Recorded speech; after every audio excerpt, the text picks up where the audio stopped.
حضور فرماتے ہیں سارے نبی ستائے گئے، میں سب سے زیادہ ستایا گیا۔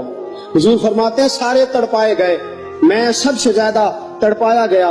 حضرت سلمان فارسی فرماتے ہیں نبی پاک کا چہرہ مبارک بھوک سے اترا ہوا تھا، نبی پاک علیہ السلام کو شدید بھوک لگی ہوئی تھی۔ حضور نے فرمایا سلمان 3 دن ہو گئے کھایا کچھ نہیں، چل جا ابو ذر غفاری کے پاس چلتے ہیں۔ فرمایا ابو ذر غفاری کے باغ میں گئے، جاتے ہی میں نے حضرت ابو ذر غفاری رضی اللہ تعالیٰ عنہ کے باغ میں جاتے ہوئے جناب عثمان غنی کو بھی لے لیا، جناب ابو بکر و عمر و علی کو بھی لے لیا۔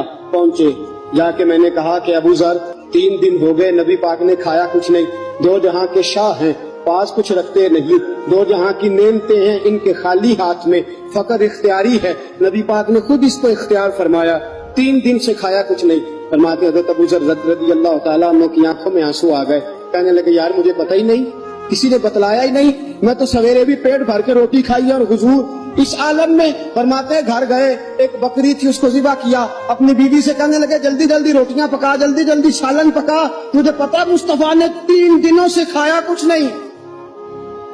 دوستو عرب کی گرمی دنیا میں مشہور ہے، صبح کا روزہ رکھا ہے نا آپ نے، اور اب ظہر کے بعد اٹھنا مشکل ہو جاتا ہے، عصر کے بعد بولنا مشکل محسوس ہوتا ہے، لیکن میرے دوستو 3 دن کا روزہ بغیر افطاری کے روزہ، میرے نبی کریم علیہ السلام کے صحابی اپنی بیوی سے کہتے ہیں جلدی کر 3 دن ہو گئے حضور نے کھایا کچھ نہیں۔ آپ کی بیوی نے جلدی سے روٹی پکانی شروع کر دی، سالن تیار۔ حضرت جناب ابو ذر فرماتے ہیں دوبارہ باغ میں گیا، انگور پکے ہوئے تھے، انگوروں کا خوشہ توڑا، پلیٹ میں رکھا حضور کے سامنے، حضور آپ کھائیے۔ اتنی دیر میں روٹیاں پک کے آ جاتی ہیں، سالن پک کے تیار ہو جاتا ہے۔ فرمایا حضور ایک کھجور اٹھاتے ہیں، منہ میں رکھتے ہیں، پھر بڑی دیر سوچتے رہتے ہیں، پھر ایک انگور اٹھاتے ہیں، منہ میں رکھتے ہیں، بڑی دیر سوچتے رہتے ہیں، پھر ایک انگور اٹھاتے، بڑی مشکل سے 2-3 انگور حضور نے کھائے اور گہری سوچ میں حضور رہے۔ فرماتے ہیں اتنی دیر میں روٹیاں پک کے آ گئی، سالن میرے نبی پاک کے سامنے آیا۔ جب روٹیاں پک کے آئیں، سالن سامنے آیا، حضرت سلمان فرماتے ہیں حضور نے ایک روٹی اپنے ہاتھ پہ رکھی، 2-3 بوٹیاں اٹھا کے رکھی، چاروں کونوں سے روٹی لپیٹ کے حضرت سلمان کے ہاتھ میں دے دی۔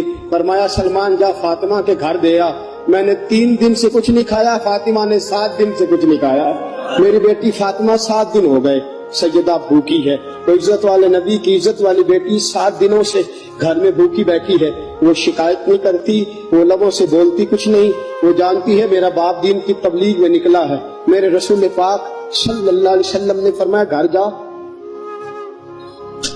اور جا کے حضرت فاطمہ کو یہ دے آ۔ 7 دن گزر گئے، فاطمہ کے حلق سے